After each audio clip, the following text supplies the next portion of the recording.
प्यारो बच्चों, आप लोग को ईडू ग्लोबल 90 में स्वागत है।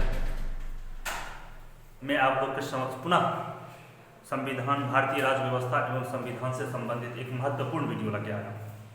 थोड़ा बीच में कुछ व्यस्त है, 2-3 दिन से मैं वीडियो नहीं डाल रहा था। चलिए आगे, आज का मेरा जो क्लास है ना, आज का जो वीडियो है बहुत काफ़ी महत्वपूर्ण है। ये है अनुसूची एवं राजभाषा। हम जानते हैं हमारे संविधान में अनुच्छेद है, अनुसूची है, भाग है, पाठ है। उसमें पूरे भारतीय राज्य व्यवस्था के लिए इसमें जो नियम और कायदा और सिद्धांत है उसकी इसमें जिक्र किया गया है। अनुच्छेद 195 जो भी है इसमें बहुत सा बात है। तो उसको क्या किया है, भारतीय संविधान निर्माता जो कमेटी थी उसने पूरे संविधान को अनुसूची में बांट दिया गया, भाग में बांट दिया गया और अनुसूची में बांट दिया गया। तो हम लोग अभी जो देख रहे हैं ना वो अनुसूची है, और हम जानते हैं किस अनुसूची में किस चीज़ की व्याख्या किया गया है उसका भी मुझे यहाँ पे देखना है। तो चलिए हमारा जो चैप्टर है अनुसूची और उसमें राजभाषा, क्योंकि एक महत्वपूर्ण है, राजभाषा भी संबंधित काफ़ी इंपॉर्टेंट है, तो उसकी देखेंगे दोस्तों। 1 मिनट।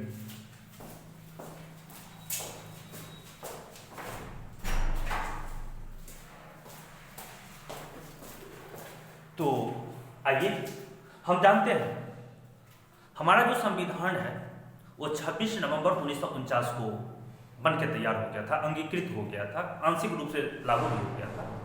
लेकिन पूर्ण रूप से जब संविधान लागू होता है ना वो होता है 26 जनवरी 1950 को। तो 26 जनवरी 1950 को हमारा संविधान लागू हुआ। उस समय उसी दिन से हमारे देश में गणतंत्र दिवस मनाया जाता है। तो आइए, क्या लिखा हुआ है, 26 जनवरी 1950 को संविधान लागू हुआ था। उस वक्त अनुसूची की संख्या 8 था। पूछा जाता है जिस वक्त संविधान लागू हुआ है, या कभी कभी पूछा जाता है मूल संविधान में अनुसूची की संख्या कितनी थी। तो मूल संविधान का मतलब हुआ 26 जनवरी 1950 की बात बोला जा रहा है। तो 26 जनवरी 1950 को या मूल संविधान की बात किया जाए तो मूल संविधान में अनुसूची की संख्या 8 था। लेकिन वर्तमान में हम अभी जनवरी 2020 में जब ये वीडियो बना रहे हैं तो अभी वर्तमान में हमारे भारतीय संविधान के अंतर्गत कुल अनुसूची की संख्या पूछा जाए तो हम कहेंगे टोटल 12। आइए हम लोग 1 बाय 1 1 से लेके और 12 अनुसूची तक जो कि हम लोग डिस्कशन करेंगे, काफ़ी अध्ययन करेंगे, देखेंगे गौर से। आप 15 से 20 मिनट का ये वीडियो है दोस्तों।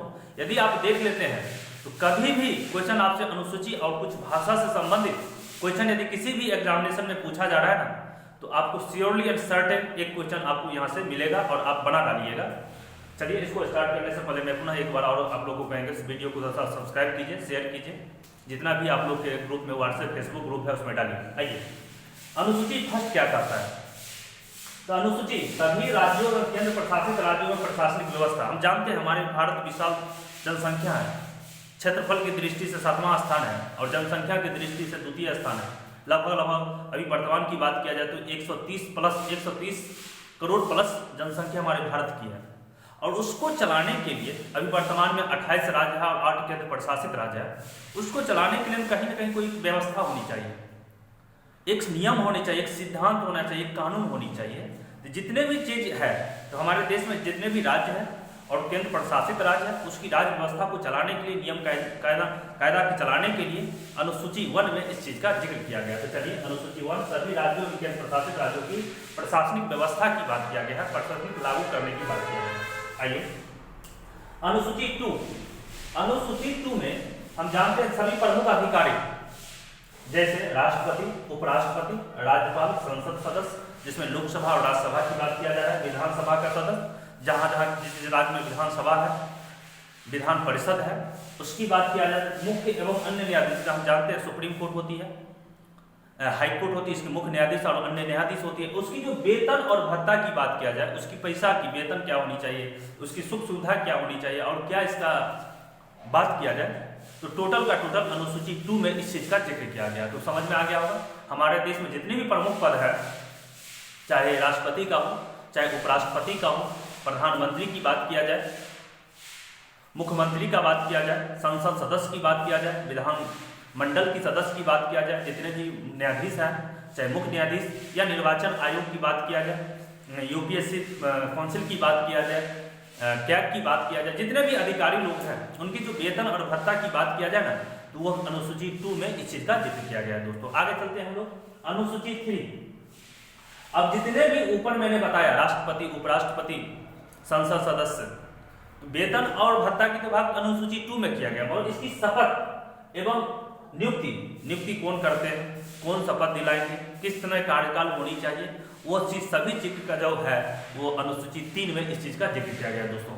तो हमको लगता है अनुसूची 1, 2, 3, अनुसूची 1 में जितने भी केंद्र प्रशासित राज्य और राज्य है उसकी राज्य व्यवस्था की बात किया गया है। अनुसूची 2 में जितने भी महत्वपूर्ण पद है भारत का, जैसे राष्ट्रपति, उपराष्ट्रपति की बात किया जाए, उसकी जो वेतन और भत्ता की बात किया जाए वो अनुसूची 2 में है। और जितने भी प्रमुख पद है जैसे राष्ट्रपति, उपराष्ट्रपति, संसद सदस्य, विधान मंडल सदस्य, न्यायाधीश, उसकी जो वेतन और इसकी नियुक्ति और जो शपथ ग्रहण होता है उसकी कैसे नियम होना, कौन दिलाएंगे, अनुसूची 3 में। आइए अनुसूची 4 की बात किया जाता है, सभी राज्यों से राज्यसभा के सदस्यों की संख्या के प्रावधान। हम जानते हैं वर्तमान में हमारे भारत में संसद है, संसद में एक लोकसभा और एक राज्यसभा है। हम जानते हैं हर एक राज्यसभा नाम ही है राज्यसभा, राज्यों का सभा। तो जितने भी राज्य हैं हमारे देश में 28 राज्य है और केंद्र प्रशासित राज्य है, उससे कुछ न कुछ सभी राज्य का अपना एक निर्धारित कर दिया गया है।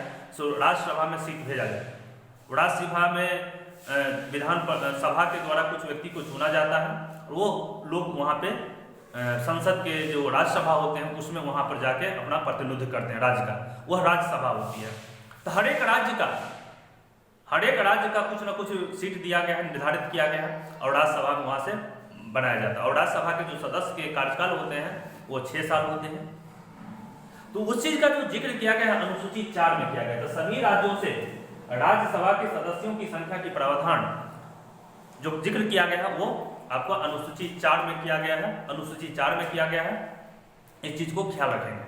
दोस्तों अगली बात है, हम जानते हैं वर्तमान में हमारे भारतीय संविधान के अंतर्गत जो संसद है उसमें जो राज्यसभा सीट है वो 250 है, निर्धारित किया गया है, मैक्सिमम 250 होनी चाहिए। आगे चलते हैं अनुसूची 5, अनुसूचित जाति और अनुसूचित जनजाति का प्रावधान किया गया है। जैसे हमारे अनुसूची 5 में SC ST के लिए भी कुछ नियम और कायदा है, उसकी जो किस तरह से हमारे सामाजिक स्तर से यह आगे उठे उसकी भी व्याख्या अनुसूची 5 में किया गया। और अनुसूची 6 पूर्वोत्तर राज्य जितना नागालैंड है, मणिपुर है, त्रिपुरा है, मिजोरम है, असम है, मेघालय है, उस सब राज्य के लिए भी अलग से व्यवस्था किया गया है। क्योंकि ये राज्य जो है ना हमारे मुख्य राज्य जैसे उत्तर प्रदेश हो गया, बिहार हो गया, कर्नाटक हो गया, तमिलनाडु हो गया, उस क्षेत्र की तुलना में ये लोग थोड़ा कम विकसित है। उसकी विकास के लिए, उसको मुख्य धारा को लाने के लिए उसके लिए कुछ विशेष प्रावधान किया गया है, वह अनुसूची 6 में किया गया है।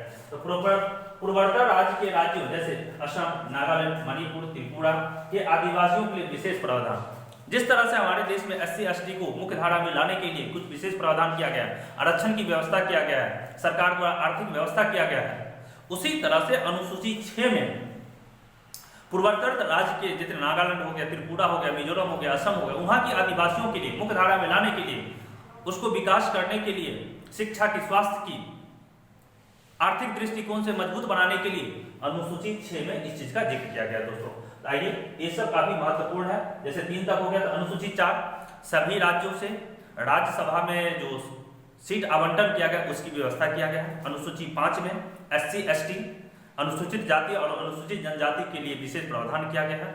और अनुसूची 6 में पूर्वोत्तर राज्य जैसे असम, नागालैंड, मणिपुर, त्रिपुरा, उस सब राज्यों के जो आदिवासी है उसको विशेष प्रावधान दिया गया, विशेष आरक्षण दिया गया है। चलिए अनुसूची 7 में इसमें 4 प्रकार का सूची का उल्लेख किया गया। हम जानते हैं हमारे संविधान में संघ को पावर दिया गया, राज्य को पावर दिया गया, केंद्र प्रशासित राज्य को पावर दिया गया है। तो हमारे संविधान में जो 4 तरह की सूची की व्याख्या किया गया, संघ सूची, राज्य सूची, समवर्ती सूची और अवशिष्ट सूची। ये चीज जो जिक्र किया गया है अनुसूची 7 में, कभी कभी पूछा जाता है इसमें 4 प्रकार की सूची का उल्लेख किया गया है, जिसमें संघ सूची कुल 101 या 100 कभी कभी देखा जाता है, 100 विषय पर उनका अधिकार दिया गया है। इसके बाद राज्य सूची मतलब ये राज्य का अधिकार है, उसमें टोटल 61 है। समवर्ती सूची दोनों का, जिसमें राज्य भी भागीदारी बनाते हैं और आपके संघ भी यानी भारत सरकार भी इसमें सम्मिलित होते हैं, उसको कहते हैं संवर्ती सूची एवं अवशिष्ट सूची। समय समय पे कुछ बात ऐसा होती है जो न राज्य सूची के अंतर्गत आता है, संवर्ती सूची के अंतर्गत आता है, ना संघ सूची के, तो उसको हम लोग विशिष्ट सूची के अंतर्गत इसको रख दिया जाता है और उस पर कानून बनाने का अधिकार जो है संघ सूची को दिया गया, संघ को दिया गया है, उस चीज को हम लोग ध्यान रखते हैं। जितने भी अनुसूची 7 में इस चीज का जिक्र किया गया है, अनुसूची 7 में जिसमें 4 प्रकार की सूची का उल्लेख किया है, जिसमें संघ सूची, राज्य सूची, संवर्ती सूची एवं अवशिष्ट सूची की बात किया गया। दोस्तों आशा करते हैं आप लोग वीडियो देख रहे हैं, मैं कोशिश करता हूँ काफी डिटेल्स में बताने का। यदि कुछ कमी लगे तो मुझे कमेंट बॉक्स में बताइए, सर इस तरह की समस्या हो रही है, मैं कोशिश करूंगा अगला वीडियो में इस चीज की पूरे अच्छे तरीका से बताने का। अगला बात ये कहना चाहते हैं दोस्तों, यदि अच्छा लगे तो आपके जो भी कलीग हैं, दोस्त हैं जो तैयारी करना चाह रहे हैं इस तरह का, मैं बीपीएससी लेवल तक का, इवन आज यूपीएससी में बैठेंगे तो कुछ आंशिक रूप से कुछ क्वेश्चन यहाँ से इस वीडियो से प्राप्त होगा। मैं जितने भी वीडियो बनाता हूँ कोशिश करता हूँ फिर आपको पुनः दोबारा पढ़ने की जरूरत ना पड़े, इस दृष्टिकोण से मैं क्वेश्चन को एराइज करता हूँ, क्वेश्चन बनाता हूँ, मेहनत करता हूँ। चलिए आगे बढ़ाने के काम करेंगे। अब आइए अनुसूची 8 जिसको अष्टम सूची भी कहा जाता है, राजभाषा का उल्लेख किया गया। इसमें जितने भी हमारे देश में भाषा है, अभी वर्तमान में संवैधानिक रूप से 22 भाषा का उल्लेख किया गया है, और जब राजभाषा आयोग की स्थापना किया गया था उस समय कुल 14 ही राजभाषा का मिला हुआ था, प्रमाणित किया गया था। उसके बारे में हम टोटल गणना करेंगे तो देखिए राजभाषा का उल्लेख किया गया, तो पूछा जाता है अनुसूची 8 में किस चीज की व्याख्या किया गया, तो राजभाषा से। अनुसूची 7 में तो सूची का उल्लेख किया जिसमें राज्य सूची होती है, संघ सूची होती है, संवर्ती सूची होती है। तो आप 2-4 बार वीडियो देखेंगे दोस्तों तो श्योरली 100% कहते हैं आपको याद हो जाएगा। आइए कभी कभी पूछा जाता है संघ की भाषा हिंदी एवं लिपि देवनागरी को की किस अनुच्छेद के अंतर्गत इस चीज की व्याख्या किया गया, तो 343। तो पूछा जाता है दोस्तों भारत की राजभाषा हिंदी है, किस अनुच्छेद के तहत इस चीज की व्याख्या किया गया, 343। कभी कभी ऐसे क्वेश्चन पूछ दिया जाता है भारतीय संविधान में अनुच्छेद 343 किस चीज की व्याख्या करेंगे, तो ये हमारा आंसर होगा संघ की भाषा हिंदी एवं लिपि देवनागरी होनी चाहिए। आगे का पॉइंट चलते हैं। हम जानते हैं हमारे देश में विभिन्नता है, काफी भाषाओं का भी बनता है, तो उसके लिए सरकार ने क्या क्या इसकी विकास की बात किया गया, इसकी संस्था की विकास, इसमें इंस्टीट्यूशन आप इसके लिए डेवलप कर सकते हैं। इस पर केंद्र सरकार, राज्य सरकार आपकी सहयोग करेगी। तो जिस तरह से हम जानते हैं SC ST आयोग होता है, महिला आयोग होता है, OBC आयोग होता है, बहुत तरह की आयोग होता है। क्यों होती है? इसको मुख्य धारा में लाने के लिए, उसकी समस्याओं को सुनने के लिए, उसके उत्थान के बारे में सोचना आयोग का काम होता है। आयोग इस पर रिपोर्ट सौंपता है केंद्र सरकार को, राज्य सरकार को। उसी तरह से हमारे देश में भाषाओं की विभिन्नता होने के कारण उसकी विकास की भी बात किया गया। उसके लिए राष्ट्रपति हर एक 10 साल पे एक राजभाषा आयोग की स्थापना करता है। और जानते हैं राष्ट्रपति कुछ भी निर्णय लेते हैं, तो मैंने कितना बार भी बोल चुका हूँ अलग अलग वीडियो में, जो वो प्रधानमंत्री और मंत्रिपरिषद की सहायता से ही काम करते हैं। तो प्रधानमंत्री और मंत्रिपरिषद की जो सलाह के बाद राष्ट्रपति प्रत्येक 10 साल पे राजभाषा का आयोग का स्थापना करता है। तो पूछा जाता है राष्ट्रपति द्वारा कितने सालों पर राजभाषा आयोग की स्थापना करते हैं, तो प्रत्येक 10 साल पर। यही क्वेश्चन लिखा हुआ है, राष्ट्रपति द्वारा प्रत्येक 10 साल पर राजभाषा आयोग का गठन किया जाता है। अब आइए प्रथम राजभाषा आयोग का गठन कब किया गया था? जब हम जानते हैं 1950 में, 26 जनवरी 1950 में जब संविधान लागू हुआ था, 3-4 साल 5 साल इस पर गहन विचार होता है, तो क्या होनी चाहिए, भारत की राजभाषा क्या होनी चाहिए, इसको किस तरह से उल्लेख किया जाए, क्या भारत को भाषा के आधार पर राज्य में बांट दिया जाए, किस आधार पर बांटा जाए। तो उसमें हम काफी इस पर जिक्र करेंगे, हमारे देश की जो राज्य की जो अभी बंटवारा किया गया है, किस आधार पर बांटा है। तो पहला जो प्रथम राजभाषा आयोग राष्ट्रपति के द्वारा, डॉक्टर राजेंद्र प्रसाद उस वक्त तत्कालीन राष्ट्रपति थे, प्रथम राजभाषा आयोग का गठन जो किया गया था 1955 में किया था। और जब प्रथम राजभाषा आयोग 1955 में जब गठित किया गया था, उस समय हमारे देश में कुल 14 भाषा को ही संवैधानिक रूप से दर्जा दिया गया था। तो पूछा जाता है प्रथम बार हमारे देश में कुल कितने भाषा को संवैधानिक रूप से दर्जा मिला था, मान्यता मिला था, तो सिर्फ 14। तो लिखा हुआ है प्रथम राजभाषा आयोग का गठन किया गया था 1955 में। और प्रारंभ में मतलब 1955 की बात किया जा रहा है, तो प्रारंभ में कितने भाषा को 8वीं या अष्टम अनुसूची में रखा गया था, तो 14। और वर्तमान की बात किया जाए 100वां संविधान संशोधन, 100वां संविधान संशोधन 2003 के अंतर्गत अभी वर्तमान में हमारे संविधान में संवैधानिक रूप से 22 भाषा को दर्जा दिया गया है। ये इस पर क्या कहती है दोस्तों, एक बच्चा पूछा था सर संवैधानिक दर्जा देने का मतलब क्या हुआ? तो इसके बाद राज्य सरकार और केंद्र सरकार प्रत्येक साल संस्था के माध्यम से, आयोग के माध्यम से, राजभाषा के आयोग के माध्यम से उस भाषा को विकास के लिए सरकार कुछ ना कुछ फंड देती है, पैसा देती है। तो इसीलिए चलिए आगे चलते हैं। आप देखिए जो 14 था और 22 हुआ, तो इसमें 3 बार संशोधन हुआ है। तो तीनों कभी कभी यूपीएससी और बीपीएससी के एग्जामिनेशन में पूछा जाता है कब कब किस किस भाषा को किस किस संशोधन, किस संविधान संशोधन के और केमा संविधान संशोधन कब कब हुआ, उसकी व्याख्या करते थे। 3 संशोधन हुआ है दोस्तों। तीनों संशोधन को हम लोग देखते हैं। तो पहला ये 1966 1966 में 21वां संविधान संशोधन के द्वारा, चलिए देखिए 1966 1966 तो 21वां शब्द पूछा जाता है 21वां संविधान संशोधन कब हुआ था? तो 1966 1966। इसके द्वारा हमारे संविधान में सिंधी भाषा जोड़ा गया। तो पूछा जाता है सिंधी भाषा कब जोड़ा गया था? तो कहिएगा 1966 1966। किस संविधान के द्वारा जोड़ा गया था? तो हमारा होगा 21वां संविधान संशोधन, काफी इंपोर्टेंट है सिंधी भाषा। फिर पुनः 1992 1992 71वां 71 संविधान संशोधन कॉन्स्टिट्यूशन अमेंडमेंट के द्वारा 3 भाषा को जोड़ा गया, नेपाली, मणिपुरी एवं कोंकणी। तो पूछा जाता है नेपाली, नेपाल, कोंकणी और मणिपुरी भाषा को संवैधानिक रूप से कब दर्जा मिला था? तो कहिएगा 1992 में। किस संविधान संशोधन के अंतर्गत? तो 71वां संविधान संशोधन के अंतर्गत। आइए और लास्ट में अभी जो 2003 में हुआ था, इसके बाद अभी तक कोई भी भारतीय के कोई भी भाषा को संवैधानिक दर्जा नहीं मिला, मान्यता नहीं मिला है। तो लास्ट में जो हुआ है ना, वह 2003 में हुआ है। वो संविधान का 100वां संविधान संशोधन हुआ है। तो पूछा जाता है 100वां संविधान कब हुआ था? तो 2003 में। उस समय हमारे देश के लगभग 4 भाषा को संवैधानिक दर्जा मिला था। तो 2003 में 100वां संविधान संशोधन के द्वारा मैथिली, मिथिलांचल, डोगरी, संथाली और बोडो को जोड़ा गया था। और अभी वर्तमान में कुल 22 भाषा हो गया। तो कौन कब कब हुआ था? 14 के बाद 1 जोड़ा गया था। फिर से मैं पुनः बात करता हूँ, 1966 में 21वां संशोधन के द्वारा सिंधी भाषा को जोड़ा गया था। फिर आते हैं 1991 में 1992 में 71वां संविधान संशोधन के द्वारा नेपाली, मणिपुरी और कोंकणी। और 2003 में 100वां संविधान संशोधन के अंतर्गत 4 भाषा को जोड़ा गया था, मैथिली, डोगरी, संथाली और बोडो। और वर्तमान में कुल 22 भाषा को संवैधानिक रूप से दर्जा मिला हुआ। चलिए अगला चलते हैं। अब आइए, यहाँ तक मूल संविधान था। अब यहाँ देखते हैं अनुसूची 9, अनुसूची 10, अनुसूची 11 और अनुसूची 12। ये संविधान बनने के बाद, मूल संविधान के अंतर्गत नहीं, संविधान बनने के बाद ये हमारे संविधान में जोड़ा गया था। तो आइए अनुसूची 9 भूमि सुधार से संबंधित। और जानते हैं हमारे देश में जब 26 जनवरी 1950 को जब संविधान लागू हुआ था, तो 1 साल के बाद प्रथम संशोधन हो जाता है।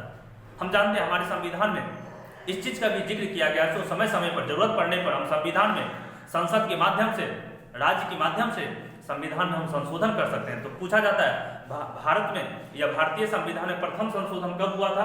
तो 1991 के प्रथम संविधान संशोधन के ही अंतर्गत हमारे अनुसूची 9 जोड़ा गया था। अनुसूची 9 में क्या जोड़ा गया था? तो भूमि सुधार से संबंधित। पूछा जाता है अनुसूची 9 में किस चीज का जिक्र किया गया है? तो भूमि सुधार से संबंधित और प्रथम संविधान संशोधन 1951 के तहत।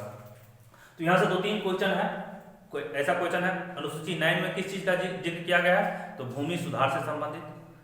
किस केमा संविधान संशोधन के अंतर्गत किया गया था? तो प्रथम। हमारे संविधान में प्रथम संशोधन कब हुआ था? तो 1951। ये सब चीज जिक्र करेंगे। अनुसूची 10 दल बदल कानून से संबंधित 22वां संविधान संशोधन 1925। तो देखिए यहाँ से कैसे पूछा जाएगा, किस संविधान संशोधन के अंतर्गत 10वां अनुसूची जोड़ा गया था? तो याद रखिएगा 52वां संविधान संशोधन। किस अनुसूची में दल बदल कानून से संबंधित है? तो कहेंगे अनुसूची 10। किस अनुसूची में दल बदल कानून से संबंधित है? अनुसूची 10। अनुसूची 10 में क्या चीज रखा हुआ है? तो दल बदल कानून से संबंधित। 52वां संविधान संशोधन कब लागू हुआ था? 1985। आगे चलते हैं, अनुसूची 11 पंचायती राज व्यवस्था से संबंधित। हम जानते हैं 1992-93 में हमारे संविधान के अंतर्गत 2 अनुसूची महत्वपूर्ण जोड़ा गया, अनुसूची 11, अनुसूची 12। तो अनुसूची 11 में पंचायती राज व्यवस्था से संबंधित है दोस्तों। वह 73वां संविधान संशोधन 1992 में संसद में पेश किया गया था। 1993 में राष्ट्रपति के हस्ताक्षर के बाद यह लागू हो गया था। तो अनुसूची 11 में पंचायती राज व्यवस्था से संबंधित 73वां संविधान संशोधन हुआ था 1992 से 93। और लास्ट में जो होता है अनुसूची 12 नगर निगम और नगर पालिका से संबंधित, वह 74वां संविधान संशोधन। और जब पंचायती राज व्यवस्था से संबंधित जब लागू हुआ था, उसी तरह से ये भी लागू हुआ था 1992 और 93। तो अनुसूची 11 और अनुसूची 12 एक ही साथ संविधान में जोड़ा गया था दोस्तों। वह 1992-93 में ये दोनों किया गया था। मगर अनुसूची 11 में पंचायती राज व्यवस्था से संबंधित है और अनुसूची 12 नगर निगम और नगर परिषद से संबंधित है। दोस्तों आशा करते हैं आपने वीडियो देखा होगा, आप समझा होगा। एक प्रॉपर नोट बनाइए और तैयारी कीजिए। मैं पुनः आप लोगों के लिए जो आने वाला एग्जामिनेशन है उसको ध्यान में रखते हुए महत्वपूर्ण वीडियो लाऊंगा, प्राचीन भारत से संबंधित, आधुनिक भारत से संबंधित और मध्यकालीन भारत से संबंधित, जो कि काफ़ी महत्वपूर्ण है। अभी देखते हैं रेलवे का NTPC का एग्जामिनेशन होता है, उसमें काफ़ी पूछा जाता है। तो थैंक यू वेरी मच। मैं बहुत ही जल्द ही आप लोग के सामने एक नया वीडियो लेके आ रहा हूँ। Thank you very much.